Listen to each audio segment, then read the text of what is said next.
Bonjour et bienvenue à cette édition du Bulletin des régions, une émission produite grâce à la collaboration de 20 télévisions communautaires autonomes associées à Cogeco. Bonne émission.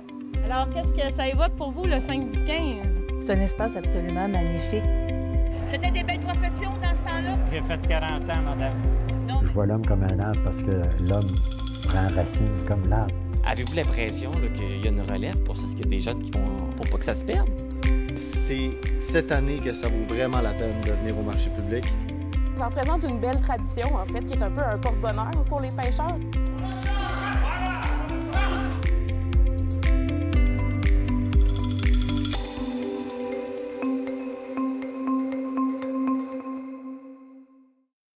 Au sommaire pour vous cette semaine. À Berthierville, parents et adolescents se mobilisent contre l'intimidation à l'école. La chronique Batte vers le futur de la TVC de la Matapédia fait le point sur les activités de la Régie intermunicipale de gestion des matières résiduelles. Dans Port-Neuf, l'entreprise Artefacts urbains, offrant des services de médiation culturelle et de mise en valeur du patrimoine, est en pleine expansion. Dans la Métis, la question du découpage des circonscriptions électorales soulève encore bien des questions. À Vaudreuil-Dorion, les citoyens se posent la question sur la place qu'occupent les jeunes dans leur communauté. Dans Charlevoix, un grand hommage à Pierre Lavoie dans le cadre de la virée nordique. À Montmagny, l'étude de l'astronomie devient plus accessible aux jeunes grâce à un planétarium gonflable. Mais pour commencer cette émission, on va se rendre au Mont Logan, ainsi que dans les montagnes avoisinantes du parc de la Gaspésie, où les coupes d'arbres en haute altitude menacent l'habitat naturel de la grive de Bicknell. Un reportage de Valérie Pinault de Télévague.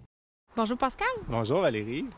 Environnement Vert Plus, avec une coalition avec d'autres organismes, vous avez fait une demande auprès du ministère des Forêts. C'est quoi exactement que vous demandiez? On demande que les coupes en altitude cessent, peu importe le prétexte, qui arrêtent en particulier les plans, ils appellent ça des plans d'aménagement spéciaux pour la tordeuse de bourgeon de l'épinette, là, qui arrêtent de faire ça quand c'est en altitude, particulièrement dans l'habitat de la grive de Bicknell. Okay. En haute altitude, c'est à partir de combien de mètres? On parle de 600-650 mètres d'altitude et plus. Là. À cette hauteur-là, la forêt a beaucoup de mal à se régénérer. Puis quand on enlève tout le couvert mature, bien, on enlève la protection de la régénération. Fait qu'après ça, les gros vents passent, les tempêtes, ils ramassent les petites repousses et c'est super difficile là, pour la régénération. Alors que si on laisse les vieux arbres morts, dégénérés, bien, ils offrent quand même un couvert à régénération. Puis ça fait en sorte que bien, la grive de Bicknell continue à nicher. C'est une espèce qui est menacée, la grive de Bicknell. Puis elle niche pratiquement juste dans les vieilles sapinières en altitude. C'est ça son habitat. Okay. Fait que chaque fois qu'on élimine une, même s'il y a la tordeuse dedans, on élimine une partie de son habitat. Là. Puis est-ce que les caribous y habitent près aussi de ces coupes-là? Bien, les coupes en altitude qu'on dénonce dans la réserve faunique de Matane, c'est à proximité du parc de la Gaspésie, c'est proche du Mont Logan, pas assez proche pour que le caribou se rende parce que le cheptel a beaucoup diminué, même si par les années passées, il y avait des caribous qui pouvaient se rendre jusque-là. Là, en tout cas, il n'y a pas d'observation récente là, dans ce coin-là. Mais, si on rétablissait la connectivité de l'habitat, si le troupeau grossissait, bien, éventuellement, ce serait de l'habitat potentiel à caribou. Là. Puis avez-vous le recensement de 2023 pour les caribous? Oh, on a fait une demande en vertu de la loi sur l'accès à l'information. Ils nous ont dit qu'ils allaient sortir ça dans les 6 prochains mois. OK. Ça veut dire que là, il en reste 3 ou 4, là. OK. Puis depuis que vous avez fait votre demande auprès du ministère des Forêts, avez-vous des nouvelles? Non. Non, ils nous répondent pas beaucoup, le ministère. À part quand quand ils ont l'impression qu'on est dans l'erreur, là, ils répondent. À propos du factuel de ce qu'on sort, mais sinon, ils n'ont rien dit sur celle-là. Là. À suivre. Merci. Ça fait plaisir.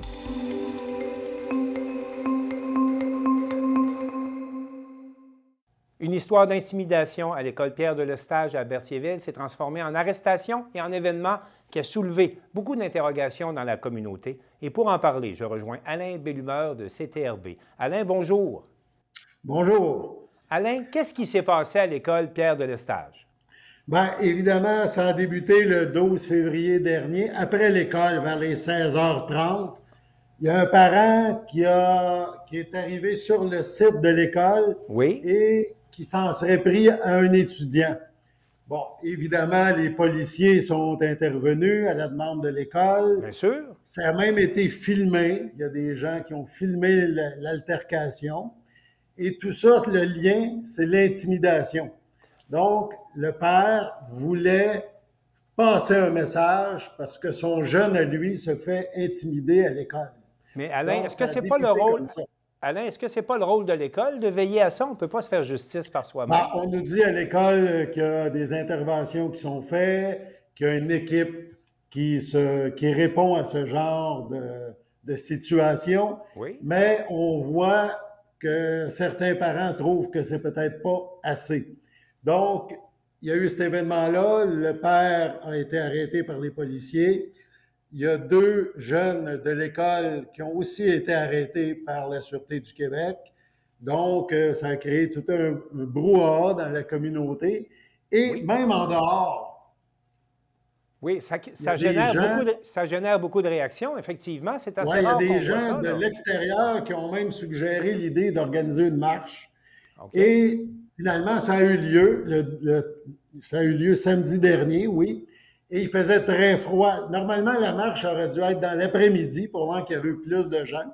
Il y en a eu 30 ou 40 environ qui sont venus, qui ont marché du centre-ville de Berthierville, du Vieux-Berthier, jusqu'à la polyvalente, un peu pour passer un message et un petit peu en appui aux parents. Bon, il ne faut pas se faire justice, mais plusieurs personnes qui étaient là trouvaient que peut-être les intervenants qui normalement devraient agir, peut-être n'avaient pas assez agi. Je pense que vous avez recueilli des commentaires. Est-ce que c'est possible de voir comment les gens intervenaient? Parce que j'aimerais un peu mieux comprendre. Là, on appuyait qui dans cette manifestation-là? Dans le fond, c'était une marche contre l'intimidation. OK. Comment faire? Parmi les gens qui étaient présents, il y avait Jean-Sébastien Bourré, qui est porte-parole de la Fondation Jasmin Roy. Cette fondation-là lutte, entre autres, contre l'intimidation au niveau du Québec. On voit à l'image M. Bourré. Lui, n'en revenait pas des commentaires des parents présents, des jeunes qui étaient là aussi, qui racontaient des épisodes d'intimidation à l'école ou aux abords de l'école ou ailleurs, dans Berthierville. Et il n'en revenait pas et il trouvait important que ces gens-là témoignent. On a recueilli quelques témoignages de grands-parents, de mères, d'enfants, tout ça, mais il y en a eu beaucoup. Il y a même des jeunes, on ne les a pas sur l'image, là, on ne voulait pas à cause de l'âge, mais les jeunes aussi ont témoigné qui étaient intimidés parfois à l'école et on dirait que ça regroupe toujours les mêmes jeunes au niveau du problème. Est-ce qu'on peut écouter les témoignages que vous avez recueillis? Allons-y pour cet extrait. Bien, moi, j'invite les jeunes qui vivent l'intimidation, justement, à dénoncer. Ayez pas peur. Vous allez toujours avoir des gens en arrière de vous autres pour vous aider. Oui. Soyez sans crainte. Il va toujours avoir quelqu'un pour vous aider. Donc, dénoncer, c'est la seule chose pour être respecté. Ouais. On n'a pas à sortir nos enfants d'école, mais plutôt les aider à continuer. Bravo. Mon neveu, au primaire, était intimidé, était taxé. Ça me aux oreilles de ses parents qui ont été à l'école régulière. Prendre un jeune, l'envoyer la tête par en bas, jusqu'à temps que la tête touche au sol, c'est impardonnable. Ça commence à petite école, là. Oui, c'est ça ton neveu, là. Oui, à mon neveu. Voilà. C'est carrément dégueulasse. Ouais. Les parents envoient les jeunes à l'école pour les instruire, payer un bel avenir, pas pour se faire écœurer par des petits morveux. Et s'il y a des gens qui vivent de l'intimidation et qui ont de la difficulté avec ça, demandez de l'aide, communiquez. Si vous ne voulez pas parler à vos parents, il y a des numéros de téléphone qui existent. Voilà. D'appeler et de demander, ne serait-ce que de prendre le temps de le faire pour justement éviter un drame et de vivre dans la peine. C'est important. Dénoncer, c'est une chose, mais aussi de se donner des outils pour se donner de la force et du pouvoir de réussite. Alain, suite à ce témoignage, qu'est-ce qu'on peut attendre comme suivi ou comme retour? Parce qu'on le voit bien, c'est un problème qui est assez répandu quand même, là. Puis, ce qu'on nous dit par la Fondation Jasmin Roy, c'est que ce problème-là n'est pas juste à Berthierville, évidemment, là, dans beaucoup d'écoles primaires, secondaires, et il y a des choses à faire. Donc, je pense que c'est la sensibilisation dans un premier temps. On a dit, les gens qui étaient là, ils ont dit, on n'était pas nombreux, une trentaine, 40 personnes environ, mais ils ont dit, on a posé un petit geste, mais c'était pour une grande cause. Fait qu'ils espèrent qu'il y aura des suites, ils espèrent que les autorités vont prendre encore plus au sérieux l'intimidation. Et il y a des moyens, comme avec la Fondation Jasmin Roy, ils ont des méthodes, des façons, ils peuvent intervenir, aider. Il y aura un site web ou une page web là, qui sera fait aussi pour l'école, c'est-à-dire pour Berthierville, si les gens veulent dénoncer l'intimidation. Donc, ça pourrait se faire ces jours-ci, là, ça pourrait s'ajouter à la panoplie de choses qui pourraient aider à ce que des drames soient évités. On nous a dit lors de la petite manifestation qui était très symbolique avec des chandelles, on nous a raconté l'histoire d'une étudiante qui, pendant un mois de temps, disait à ses parents, elle prenait l'autobus, elle allait à l'école le matin, mais jamais elle allait à l'école. Elle traînait dans les rues de Berthier pour ne pas aller à l'école, parce qu'elle était intimidée. Fait que c'est majeur, ça. Faut réfléchir à ça. En terminant, Alain, est-ce qu'on sait si des accusations vont être portées contre le parent qui a malheureusement décidé de se faire justice par lui-même? Au moment présent, on n'a pas l'information. Je sais qu'il a comparu pour voie de fait ou quelque chose comme ça. C'est à suivre. Même chose au niveau des étudiants. Ça va être plus difficile à suivre, mais sûrement qu'il y aura des sanctions contre les étudiants intimidateurs là, dans ce dossier-là. Mais je pense que l'école va prendre ce genre de situation-là encore plus au sérieux suite à la démonstration là, des parents. C'était évidemment assez émotif lorsque ces gens-là parlaient. Oui, on a pu le voir. Alain Bellumeur, merci beaucoup de nous avoir sensibilisés à cette situation. Je pense qu'il faut le dire, là, c'est vraiment pas seulement qu'à Berthierville que ça se produit, mais partout au Québec. Alors, en espérant avoir fait un peu œuvre de sensibilisation avec vous ce matin. Merci bien. Merci Alain et au plaisir.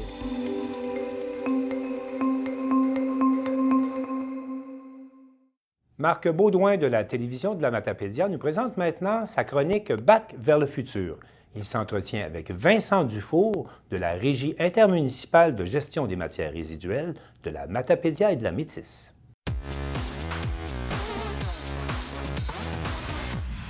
Cette semaine, à la chronique Bac pour le futur, un 2 pour 1, on fait le suivi du projet de multiplateforme Matapédia Métis et on discute de bébé écologique.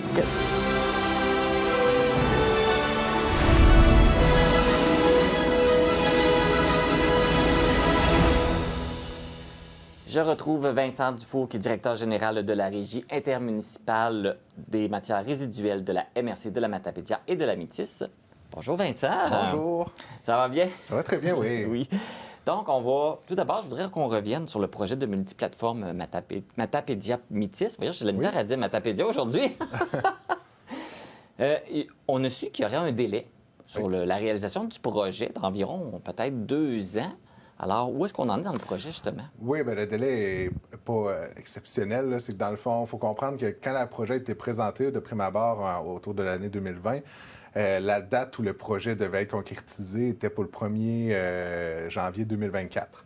Date qu'on a déjà dépassée. Là. Donc, évidemment, on sait qu'il y a déjà un délai. Là, ce qui est arrivé, c'est qu'il y a eu des délais, entre autres, dans la réalisation de l'étude d'impact sur l'environnement. Lorsque l'étude a été déposée au printemps 2022, il y avait eu, dans le fond, le ministère de l'Environnement avait 60 jours pour répondre avec d'autres questions par rapport à l'étude d'impact. Et quand ils nous ont répondu en juin 2022, on dit « Ah, il vous manque les questions des ingénieurs du Québec qui, eux, étaient en grève à l'époque. » Ce qui nous a emmené en novembre, en fait, qu'on a eu les questions. Et là, évidemment, ça demandait d'autres petites études géotechniques. Là. Tout ça entraîne des délais, en fait, qui fait que des fois, on a les résultats, des discussions avec le ministère de l'Environnement, modifie un peu la conception. Si on modifie la conception, ça vient tout créer une chaîne de modifications pour s'assurer que le projet réponde à l'ensemble des règlements en vigueur, ce qui nous amène en fait à la possibilité de déposer en fait ce printemps les réponses au ministère de l'Environnement. Okay. Déposer les réponses au ministère, ça ne veut pas dire, et en fait envoyer ça au ministère de l'Environnement, eux vont l'analyser, et après ça, eux, le but n'est pas de dire si oui ou non le projet est correct, c'est juste de dire si oui ou non l'étude environnementale du projet contient les informations nécessaires pour pouvoir faire l'analyse. OK, fait que c'est pas un OK encore. C'est pas un OK encore. Et une fois que c'est déposé, parallèlement, en fait, à ce qu'ils fassent l'analyse du dossier, il y aurait un BAP. En fait, le BAP, la régie a déjà pris une résolution pour demander le BAP.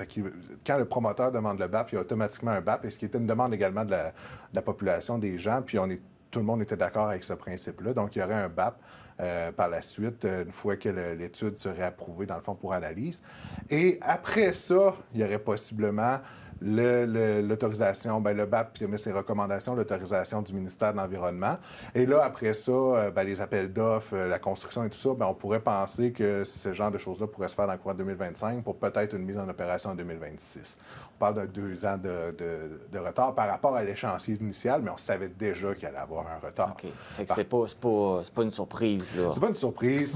C'est normal, en fait, dans ce genre de projet-là. C'est des projets qui sont très itératifs, dans le fond, où est-ce qu'on essaie des choses, on demande au ministère de l'Environnement, ils nous reviennent avec...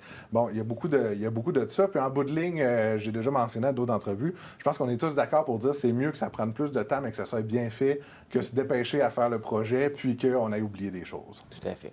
Parce que là, est-ce que c'est officiel pour le site à Saint-Moïse ou l'étude va confirmer que c'est correct que ça se fasse à cet emplacement-là? L'étude est là justement pour confirmer ce genre de choses-là.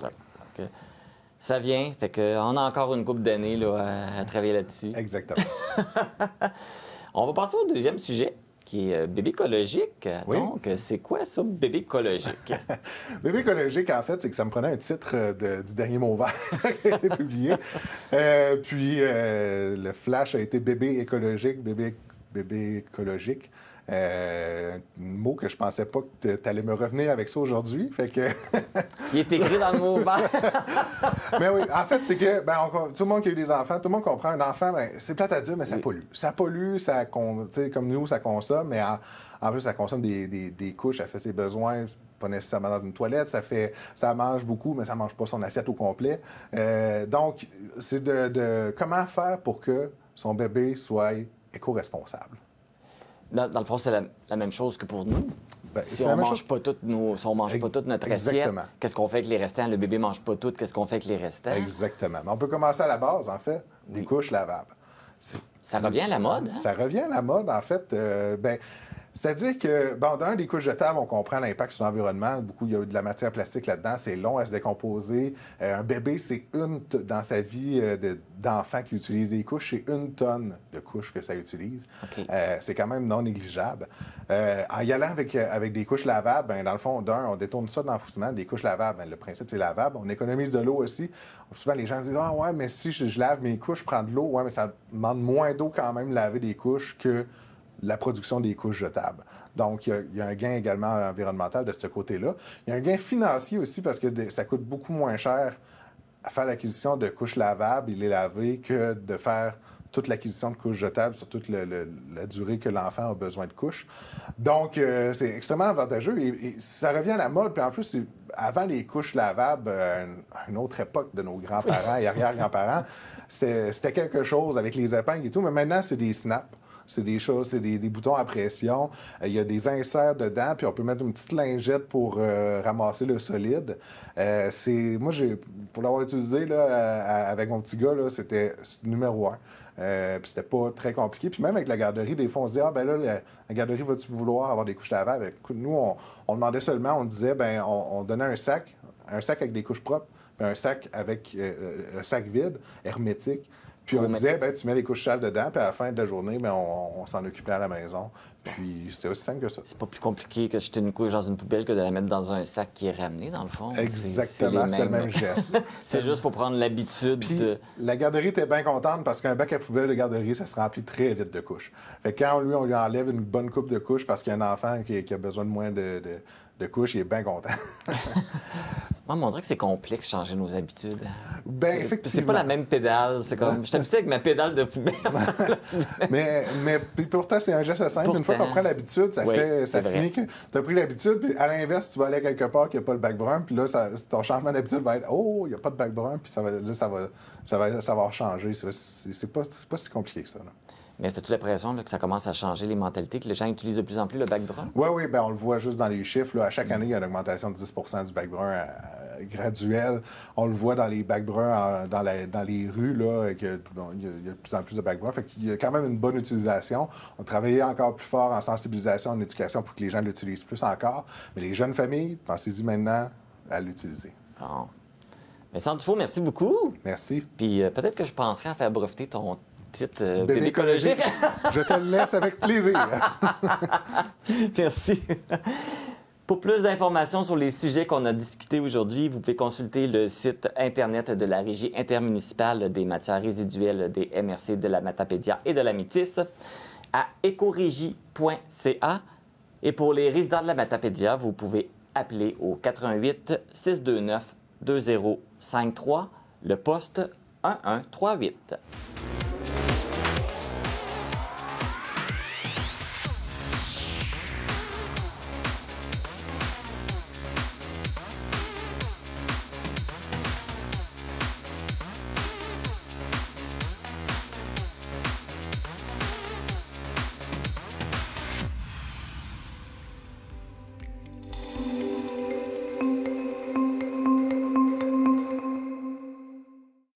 À Saint-Casimir, l'entreprise Artefact Urbain, qui œuvre principalement en médiation culturelle et en mise en valeur du patrimoine urbain, déménage et s'en va à Saint-Marc-des-Carrières pour poursuivre son expansion. Un reportage de Charles Laviolette de CJSR. Installé depuis 7 ans à Saint-Casimir, Artefact Urbain vient tout juste de se porter acquéreur d'un nouveau bâtiment qui est davantage en adéquation avec ses besoins. L'entreprise, qui a connu une rapide croissance, se prépare à déménager à Saint-Marc-des-Carrières. Artefact Urbain, d'abord, on est une entreprise de Portnevoise qui fait la mise en valeur culturelle. Une entreprise qui réalise des projets événementiels sur tout le territoire, je dirais, de la capitale nationale. On travaille aussi dans la région de Lévis. Et on a une vingtaine d'employés chez nous, puis on a une division donc événementielle, une division accompagnement culturel pour réaliser notamment des politiques culturelles pour des villes, des MRC. Et on a même une division qui date de 3 ans en archéologie, donc une équipe d'archéologues qui sont basés à Québec et on réalise des contrats d'archéologie partout sur le territoire de la province.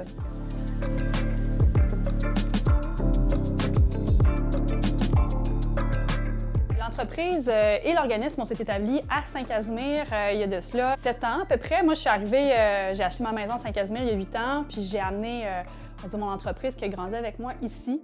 On loue des bureaux depuis presque 5 ans maintenant là, à Saint-Casimir ici, puis on va déménager dans un bâtiment qu'on a acheté à Saint-Marc-des-Carrières très bientôt. C'est vraiment adapté, donc c'est très industriel comme bâtiment, mais c'est vraiment ce qu'on a besoin parce qu'on a d'abord beaucoup d'entrepôts, beaucoup de besoins d'entreposage, des besoins de manutention. Là, on a besoin d'avoir de l'espace pour bouger, un grand stationnement et de l'espace pour mon équipe. Puis là, donc, on va être en travaux parce que le bâtiment n'est pas tout à fait adapté. C'est juste un entrepôt en ce moment.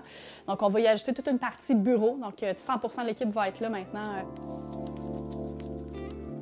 En plus de tous les services qu'elle offre, l'entreprise Artefact Urbain chapeaute également le musée ambulant, un organisme qui œuvre à démocratiser l'art, un concept qu'on nomme la médiation culturelle.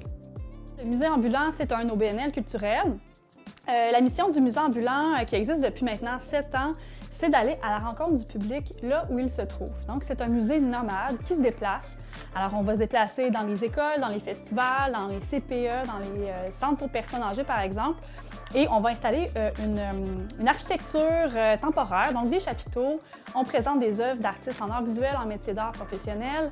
Et on fait vraiment découvrir les œuvres via la médiation culturelle. Donc, on a une équipe de médiation qui sont là pour discuter avec le public, présenter les œuvres, aller chercher leur réaction, si on veut. Donc, on se promène partout à l'année. Actuellement, on travaille à l'extérieur, dehors, dans des festivals hivernaux. La médiation culturelle, ça permet de démocratiser l'art, en fait, de rendre ça plus accessible.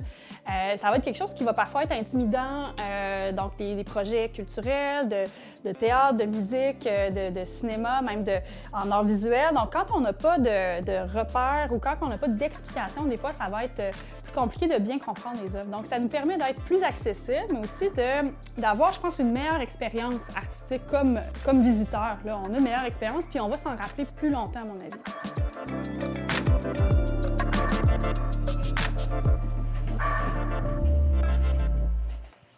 Non, c'est pas grave, je vais monter, je vais... Est-ce qu'il faut vraiment voir... Ce qui est intéressant avec notre entreprise et notre organisme là, dans la région ici de Portneuf, c'est que ça permet à des gens qui travaillent en culture de vivre de ça en région, parce qu'il y a quand même peu d'opportunités d'emploi au niveau culturel en région. On va surtout voir ça à Montréal, à Québec. Donc, ça offre en fait des emplois de qualité en culture, mais en ayant un cadre de la campagne. On peut habiter en région et avoir une job en culture, ce qui est quand même vraiment une fierté pour moi de pouvoir de proposer ça à mon équipe ici. Il y a beaucoup d'avantages pour moi d'avoir parti d'une entreprise en région. D'abord, ça nous a permis d'avoir accès à la propriété comme individu. Donc, évidemment, les maisons qui sont moins chères. Donc, à partir de là, j'ai pu travailler de la maison et aussi économiser des sous au niveau de la location d'espace. Qui sont beaucoup plus chers à Québec. Nous, on était à Québec avant, versus en région. Donc ici, ça nous a permis de payer un loyer qui est beaucoup moins élevé qu'en ville, d'avoir un plus grand pied carré et donc de croître plus vite parce que tes frais de fonctionnement, donc les frais de loyer, sont beaucoup moins élevés. Donc on peut grossir l'entreprise, engager des gens plutôt que de payer des loyers. Fait que c'est sûr que ça nous a permis, donc, plus qu'il y a de gens dans l'équipe, plus on peut faire de projets et plus l'entreprise grandit dans le fond. Donc, moi, je le conseille vraiment à tout le monde.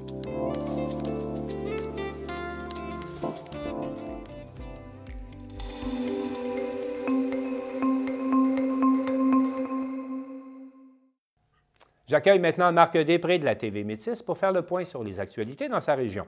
Marc, bonjour. Bien le bonjour. Marc, la question de la division des circonscriptions électorales, tant au fédéral qu'au provincial, on en discute encore beaucoup par chez vous. Bien, effectivement, on avait abordé quand même le sujet la dernière fois. Oui. On en a aussi parlé aussi du côté de la télévision de la Matapédia dans des reportages dans le bulletin des régions. Et tranquillement, ça se poursuit parce que ce n'est pas tout à fait réglé.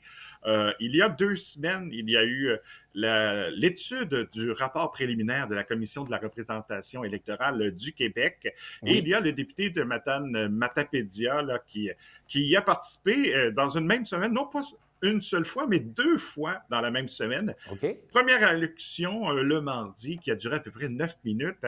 On l'a redemandé pour le jeudi. À ce moment-là, il a fait une présentation de 27 minutes. Et à ce moment-là, il est venu rappeler que c'est pas la première fois qu'on est touché au Bas-Saint-Laurent-Gaspésie avec une refonte de la carte électorale. Oui. Si on recule un peu dans le temps, avec Matane-Matapédia, Matane a disparu en 2011 pour devenir comme Matane-Matapédia.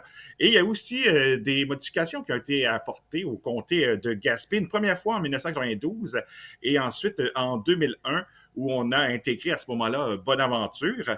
Et il a fait un certain exercice qu'il a présenté à ce moment-là. Donc, il a regardé ce qui se passe actuellement sur l'île de Montréal. Oui. Et lorsqu'on regarde l'île de Montréal actuellement, c'est 1 293 619 électeurs. Vous êtes précis, 27... Marc? Oui. Oui, quand même.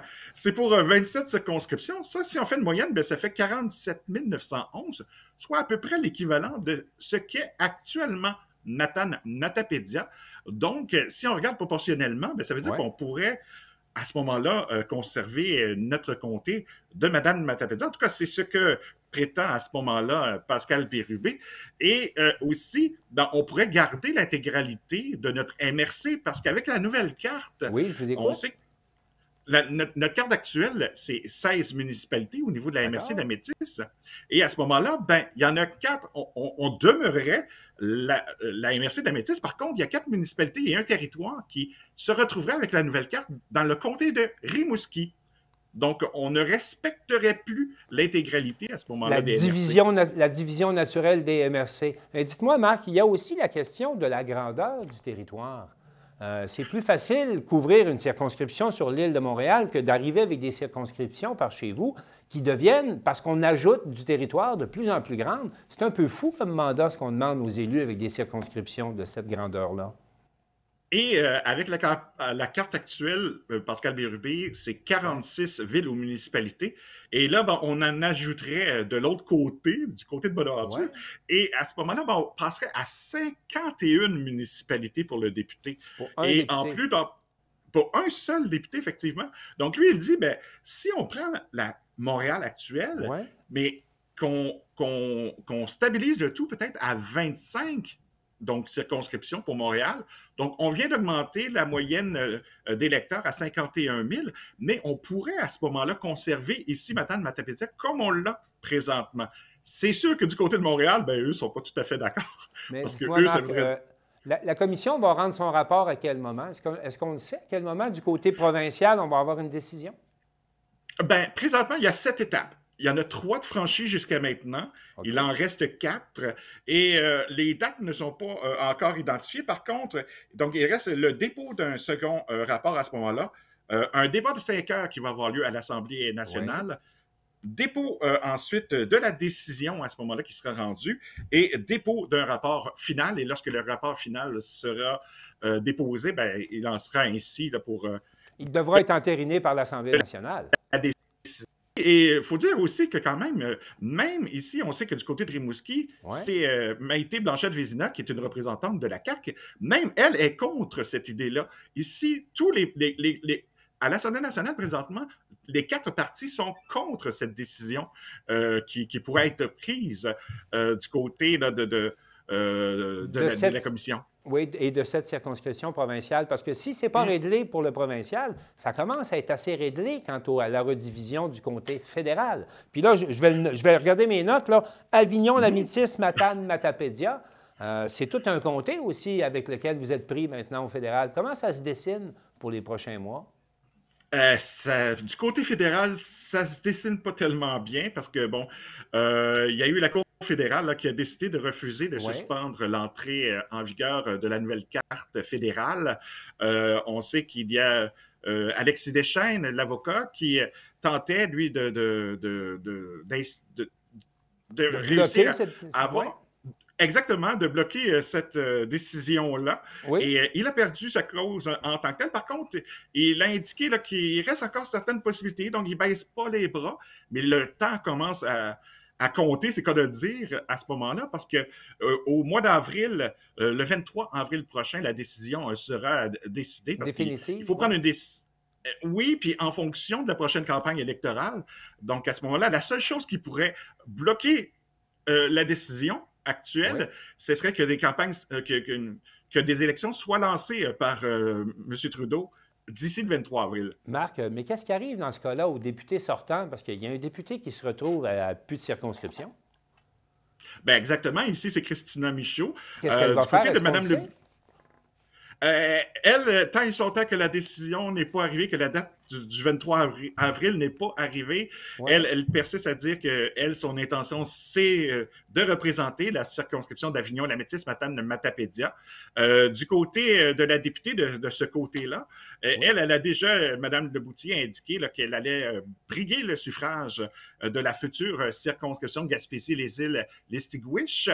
Donc, Mme Michaud dit, elle ne veut pas prendre une décision, ne veut pas précipiter les choses à ce moment-là. Mais tout indique que l'on aura 2 députés sortants qui vont se présenter pour une circonscription fédérale chez vous.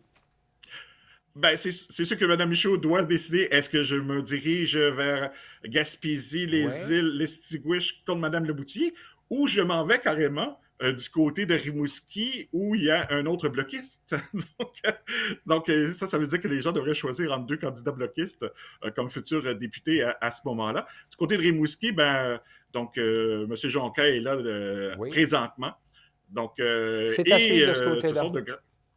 Oui, et ce sont effectivement de grandes circonscriptions. Donc, pour le métier de député, c'est pas évident. Et pour l'électorat aussi, de pouvoir avoir accès à son député, pas évident. Et dans notre cas, autant provincial qu'au fédéral.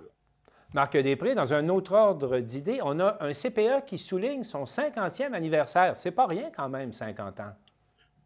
Bien, effectivement, donc c'est du côté de Montjoly, le centre de la petite enfance, les petits Montois, qui effectivement souligne cette année son 50e anniversaire. On a même organisé le 5 février, 5 à 7, là, pour justement souligner le tout d'une belle façon. Et il y a l'historique qui a été présenté par nul autre que Anne Thivierge. Qui est Anne Thivierge? Bien, elle, sur les 50 ans, ça fait 42 ans qu'elle travaille pour le CPE à ce moment-là. Et elle a commencé comme étant une éducatrice, puis elle s'est retrouvée un peu plus tard comme directrice. Et il faut dire qu'au tout début là, de ce lorsqu'on a créé justement à la création, donc ça ne s'appelait pas le CPE, parce que les centres de petite enfance n'existaient pas à ce moment-là. Donc, à ce moment-là, ça s'appelait Halte Garderie, Garderie Montjoly Incorporée. Et donc, comme on voit un peu sur les photos présentement à l'écran, donc ça a quand même créé, ça a créé une belle évolution, parce qu'en 1997, là, est arrivée la politique familiale, puis c'est à ce moment-là que le gouvernement du Québec a instauré. Et c'est à ce moment-là qu'on a décidé de changer le nom pour qu'il soit un peu plus représentatif. Et donc, c'est là que le CPE des Petits Montois est né. Et c'est quand même intéressant parce qu'on est parti avec une seule installation pour une trentaine de places. Oui. Et en 2024, on a maintenant 3 installations à Montjoly et on peut offrir des services pour 118 places. Donc, oui, et semble-t-il qu'au niveau des places, là, on réussit assez bien à combler toutes les places. On sait que pendant la pandémie, ça a été peut-être un peu plus problématique. Oui. Exactement, mais maintenant, là, donc, à partir des attentes, on est capable de combler toutes les places. Donc, ça répond définitivement à un besoin criant. Donc, à ce moment-là, donc, oui, on a eu l'occasion donc de parler avec Mme Thivierge, qui, elle, a reçu, il ne faut pas l'oublier, il y a environ 2 ans, lorsqu'elle a pris sa retraite, la médaille de l'Assemblée nationale qui lui a été remise par le député Pascal Bérubé. Donc, vous étiez au 50e du Centre de petite enfance, mais vous étiez également à l'ouverture à Sainte-Luce d'une nouvelle auberge animalière. Parlez-moi donc de ça.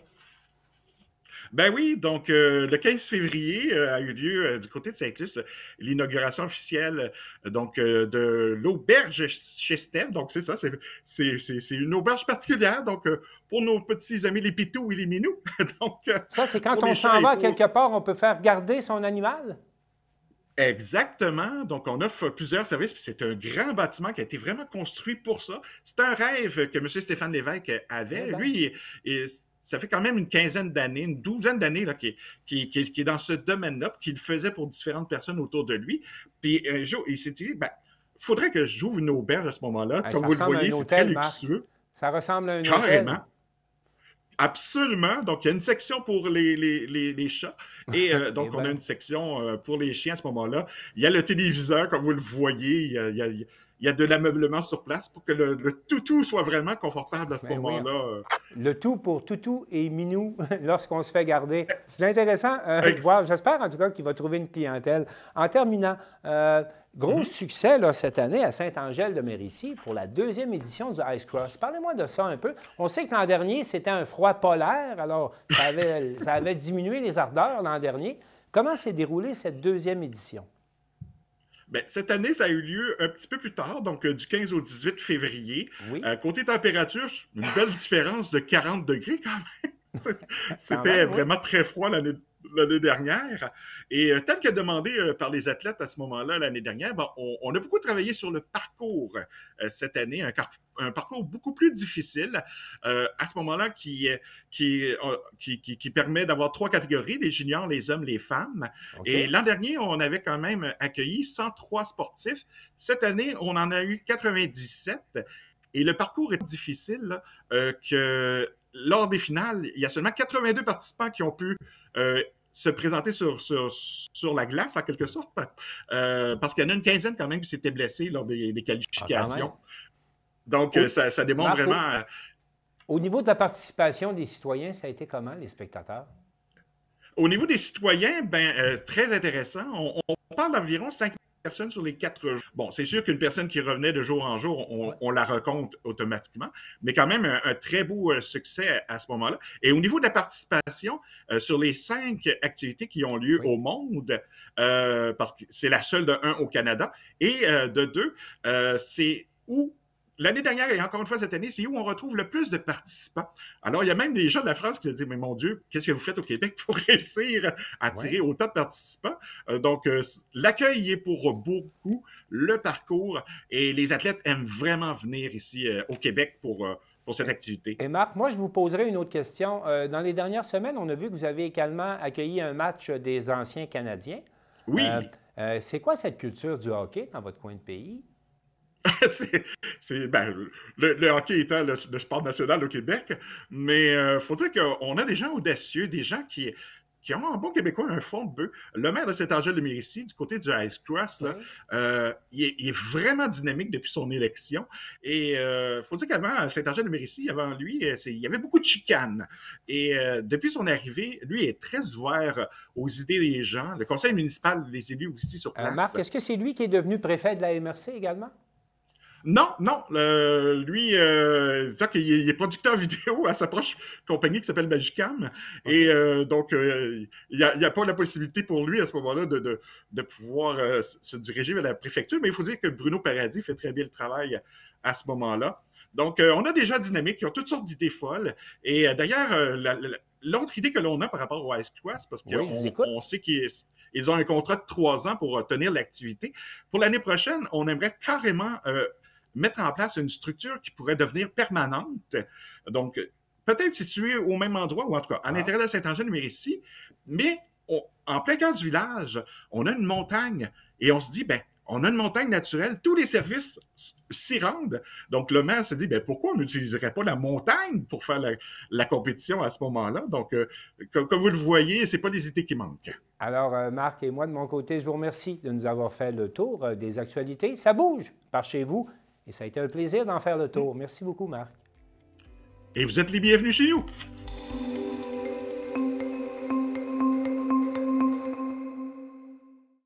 À Vaudreuil-Dorion, un forum communautaire se penche sur la place des jeunes dans la communauté. Un reportage de Chantal Bédard de cesure.tv. Le 10 novembre dernier s'est tenue la 3e édition du Forum communautaire de la ville de Vaudreuil-Dorion qui avait pour thème « La place des jeunes dans la communauté ». C'est quoi le premier mot que tu vas dire sur scène? Bonjour. Maëlys et Wally! Dans nos politiques, que ce soit la planification stratégique 2025, la politique familiale et des aînés ou l'ajout d'un volet jeunesse au budget participatif, nous reconnaissons l'importance de notre jeunesse. Quand vous avez des idées, mettez-vous pas de frein, particulièrement les jeunes. Vous n'avez pas besoin d'avoir le chemin précis ou la solution avant de soumettre une idée. Ça, c'est notre travail après ça avec l'ensemble des services de la ville puis des partenaires. Quand on a décidé de travailler sur la thématique des jeunes dans la communauté, c'était vraiment important pour nous parce que quand on a fait la politique familiale, une des actions qui était à prioriser, c'était vraiment de créer des milieux qui étaient favorables puis des outils pour permettre à nos jeunes de bien s'épanouir. On a fait des groupes de discussion.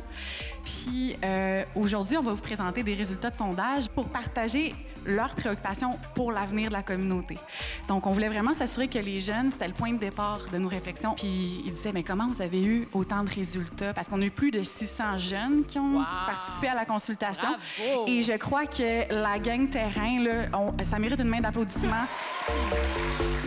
Puis moi, mon travail qui est vraiment super, c'est d'accompagner ces jeunes-là dans la réalisation de ce qu'ils veulent faire au courant de l'année. Pas vraiment non plus au courant de ce qui se passait dans ma ville, parce que c'était un peu toujours très caché, moins publicisé dans mon jeune temps. J'étais plus impliquée justement à l'école, dans mon milieu scolaire. Des implications locales qui m'ont permis de développer une forme de leadership qui fait qu'aujourd'hui, je me suis sentie capable d'accompagner d'autres jeunes à s'impliquer en environnement. Ça vaut la peine de voir qu'est-ce qui existe, puis si on a des intérêts, de les creuser un petit peu, ça nous amène toujours loin. Donc, ce qu'on veut aujourd'hui, là, ce matin, c'est faire un gros brainstorm. Pas de limite, on se les fait dire ce matin. Là, toutes les idées sont bonnes, même une montagne de ski. Le mandat d'une maison des jeunes, si je pouvais le résumer, c'est de permettre aux jeunes de devenir des citoyens actifs, critiques et responsables. Mon coup de cœur, ça a été qu'il y a un organisme qui permet aux bénévoles de venir bercer des bébés. Ça, je ne le savais pas. Puis ça m'intéresse vraiment beaucoup. L'idée qu'on a eue, c'est vraiment de faire une cuisine collective. Le nom de notre projet, c'est la Tablée des jeunes. Notre projet s'appelle Connais ta ville. On va les informer des activités que nos organismes communautaires et la ville est en train d'essayer de parvenir aux jeunes. Nous, on veut vous parler de la navette jeunesse qui serait pour les citoyens de Vaudreuil-Dorion âgés de 12 à 25 ans. Ici, c'est le coop d'habitation pour les jeunes. Il y aura plein d'activités collectives comme le jardin collectif, des pièces collectives comme la cuisine. Et il y aura beaucoup d'espaces verts. Et que souvent, on parle qu'on veut développer des projets, des loisirs, mais des fois, la vie est un loisir. Fait qu'il faudrait penser à sécuriser la vie pour nous permettre d'avancer aussi en tant que jeunes. Ah, là!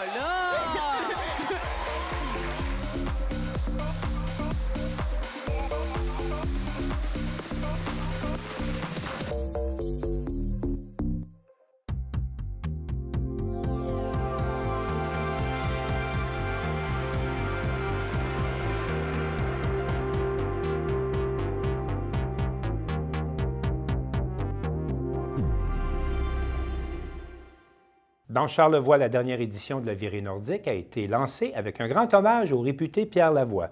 Durant cette soirée, le thème des saines habitudes de vie a été présenté comme un enjeu majeur de santé publique.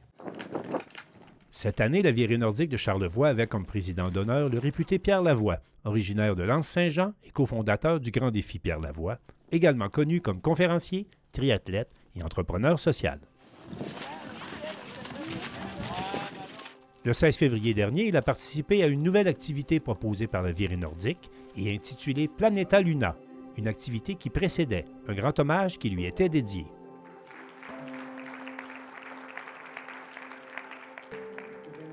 Ce fier résident du Saguenay se considère comme très proche des Charlevoisiens. Je fais du ski dans les montagnes derrière le Mont-Édouard. Et d'en haut, je vois le Mont-Élie, je vois les Hautes-Gorges. Puis l'été, en ville de montagne, je fais le grand tour de 84 km où je m'en vais aux Hautes-Gorges, puis je reviens à Anse-Saint-Jean. Donc on est vraiment on est l'un à côté de l'autre. D'ailleurs, notre région a été colonisée par la coulée Girard, qui était dans la Haute-Gorge à Rivière-Malbaie, qui nous amenait à Anse-Saint-Jean, qui était le berceau de notre région, et la baie ensuite. Donc, je connais mon histoire. Donc, nos origines, bien entendu, sont d'ici. Puis maintenant, on a une région de 275 000 habitants. Puis on a une proximité, puis une affinité.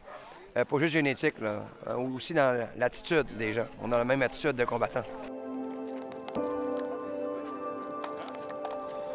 Il constate que son travail de sensibilisation des 20 dernières années commence à porter fruit. C'est un travail de longue haleine, hein, sur 20 ans. Un travail, au début, tu prêches un peu dans le désert, tu reçois un peu de support, et la roue se met à tourner parce que c'est le gros bon sens. Je savais qu'un jour, plus ça va avancer, plus ça va s'accélérer, la prévention, autant des maladies héréditaires que dans la santé humaine. Donc c'est une logique même, là. Il fallait juste partir quelque chose, puis que les gens puissent le nourrir de par eux-mêmes, parce qu'une seule personne ne peut pas tout faire seule.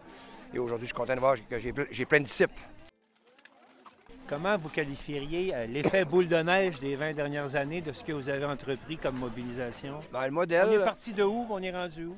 Bien, on est parti de maladies débilitantes, graves, génétiques. Aujourd'hui, on a un dépistage génétique qui nous empêche, finalement, qui règle le problème. Ça, c'est C'est pas mal réglé pour notre région de Charlevoix, du Saguenay-Lac-Saint-Jean et de la Côte-Nord.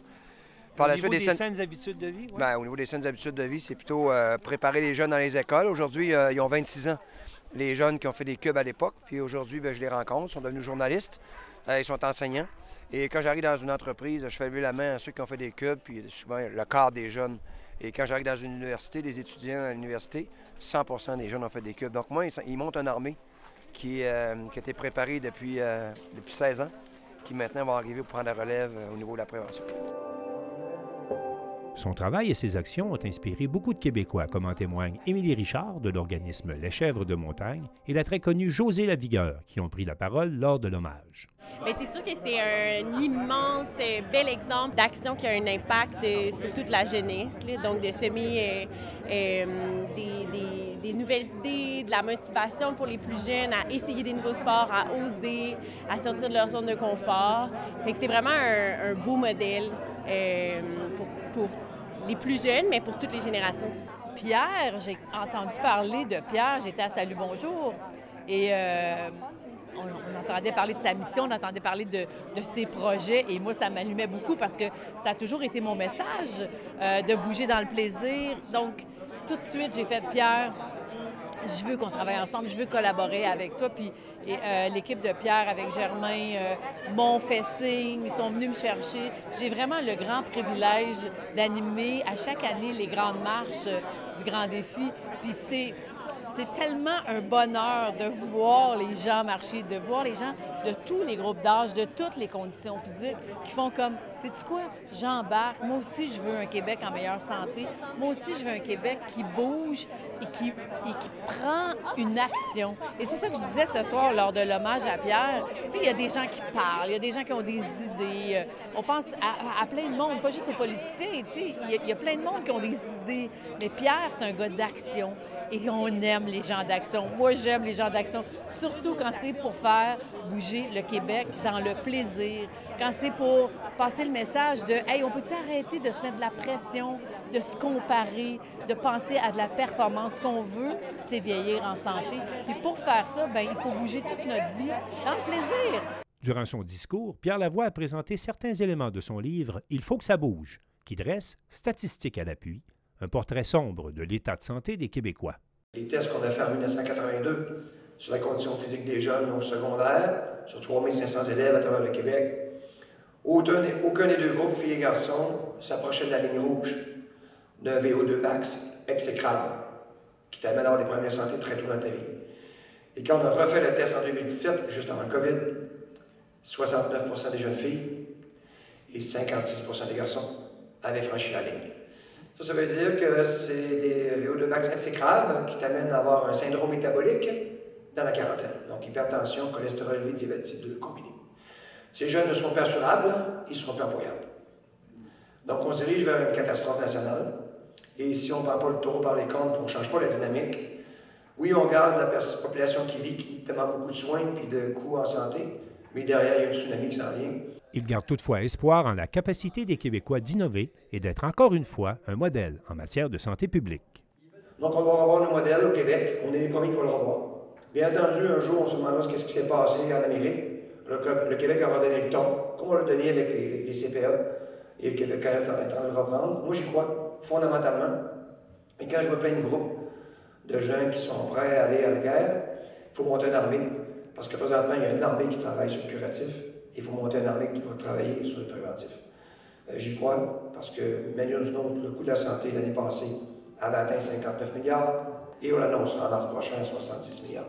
Jamais, quand on est assis à la table de la santé au Québec, jamais que le préventif l'emporte sur le curatif. Donc, finalement, ce qu'il faut faire, c'est créer un ministère de la Santé et en parallèle avoir un ministère de la Maladie. Et le ministère de la Santé aurait des budgets, un ministre, et le but, c'est de garder la santé de ta population le plus longtemps possible. Et le système de la santé, maintenant, a son propre véhicule. Le problème, c'est qu'il est assis à la même table, et Horacio le sait, les budgets, c'est beaucoup plus facile de les mettre dans le curatif, ça rapporte des votes. Tout en reconnaissant que la situation n'est pas idéale, Horacio Arruda, du ministère de la Santé publique, garde espoir.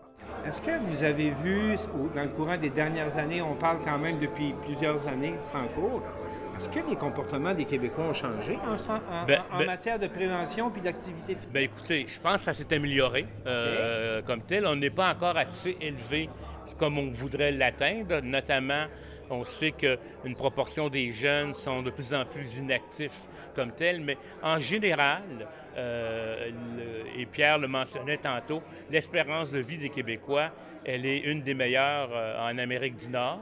Maintenant, il faut maintenir l'espérance de vie en bonne santé. Mais je pense qu'on est dans un mouvement là, qui s'installe comme tel. On n'a pas encore atteint les taux qui seraient, à mon avis, idéal, mais ça s'en vient. Le mot de la fin revient à l'initiateur de cet hommage, le Dr Jean-Luc Dupuis, pour qui ce rassemblement de différents acteurs de la santé publique, réunis pour rendre hommage à Pierre Lavoie, est un pas de plus vers la mise en place d'une véritable politique de santé publique basée sur la prévention. Ce soir, on a l'impression que vous avez fait de la politique pour la santé publique. Est-ce que je me trompe? Oui, tout à fait. C'est parce qu'il faut une certaine pression pour que ça bouge. Et on ne peut pas faire de pression sans qu'on ait des alliés. Alors, je pense qu'on est sorti ce soir avec des alliés. On a des alliés en politique que notre député. On a des alliés avec M. Arruda. Et ces gens-là, il va falloir qu'ils passent maintenant à l'action.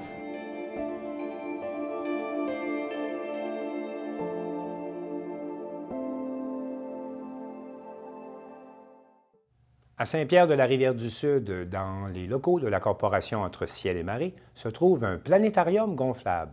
Un reportage de Mario Lacombe de CEMA TV. Nous sommes à l'église Saint-Pierre-de-la-Rivière-du-Sud, plus précisément dans les locaux de la Corporation Entre Ciel et Marée de Montmagny. J'ai avec moi le président de la corporation, M. Denis Martel, qui va nous parler de la mission de la corporation et de cette acquisition qu'ils ont faite dernièrement, ce merveilleux planétarium gonflable. Monsieur Martel, bienvenue. Tout d'abord, vous allez nous parler de la mission de la Corporation Ciel et Marée de Montmagny. Mission très simple, vulgariser les sciences en général via le portail de l'astronomie, avec toujours un objectif ludique. C'est un organisme sans but lucratif? Absolument. Et puis, dernièrement, vous avez fait l'acquisition de ce merveilleux planétarium gonflable. Avant d'en parler plus précisément, il a fallu des sous. Vous êtes pris comment? Alors, c'est vraiment la MRC de Montmagny, les 14 maires, qui ont accepté de nous financer à 80 % et le restant, ça a été une campagne de sociofinancement avec les entreprises et la population de la MRC. Donc, un gros projet, on parle de 75 000 financé à hauteur de 60 000 par la MRC. Vous allez nous parler maintenant de cette merveilleuse machine qu'est le planétarium gonflable. Ça sert à quoi et vous allez faire quoi avec tout ça? Expliquez-nous le fonctionnement de cette merveilleuse machine. Alors, c'est un ciel étoilé complet en virtuel grâce à un puissant projecteur laser et un logiciel d'astronomie dédié qui vient d'Espagne. Alors, on peut représenter au complet n'importe quel événement astronomique dans le temps, à la vitesse qu'on veut, pour le public que l'on veut. Donc, on va se promener, on va rester ici, on va aussi se promener dans les camps de jour, dans les écoles. On a beaucoup de projets à faire avec ce ciel à portée de main mobile. Vous accueillez combien de personnes à la fois? Au maximum 15 enfants. Mais on parle surtout une dizaine d'adultes maximum. Je sais que vous allez avoir une porte ouverte. Vous allez nous en parler de la porte ouverte, justement. Alors, samedi après-midi, le 2 mars, ici, à la sacristie de l'église de Saint-Pierre, entre 1h l'après-midi et 5h, nous attendons le public pour une démonstration en direct de cet objet, de cette acquisition et de nos autres équipements. Donc, samedi, le 2 mars, ici, à l'église de Saint-Pierre-de-la-Rivière-du-Sud. Parmi les activités que vous comptez couvrir, on va dire ce printemps, cet été, cet automne, est-ce qu'il y en a des spéciales que la population est invitée à venir participer? Absolument, il ne faut pas manquer ça. L'éclipse solaire du 8 avril en après-midi, alors de 2h à 5h moins quart, avec un maximum à 3h30. Ici, dans la MRC de Montmagny, à Saint-Pierre, ça va être partiel à 98 %, mais c'est un phénomène rare. Ça ne revient pas avant 2106. Alors, vous êtes tous invités à venir observer ça gratuitement dans le stationnement de l'église. En terminant, si les gens veulent avoir de l'information, veulent voir un peu comment fonctionne votre organisme, vous avez un site web, une page Facebook? Absolument. Tapez Corporation Entre Ciel et Marée, soit sur Facebook ou Google, et vous allez savoir tout ce qui se passe parmi les passionnés d'étoiles. M. Martel, on vous souhaite une bonne saison avec votre planétarium gonflable, puis on va venir nous aussi voir qu'est-ce que ça va avoir l'air à l'extérieur. Avec grand plaisir, vous êtes tous bienvenus. Merci. C'était Mario Lacombe au Planétorium gonflable à l'église Saint-Pierre de la Rivière-du-Sud pour CEMA TV. C'est tout pour le Bulletin des régions cette semaine. On espère que ça vous a plu. Je remercie toutes les stations de télévision participantes et je vous dis à la prochaine.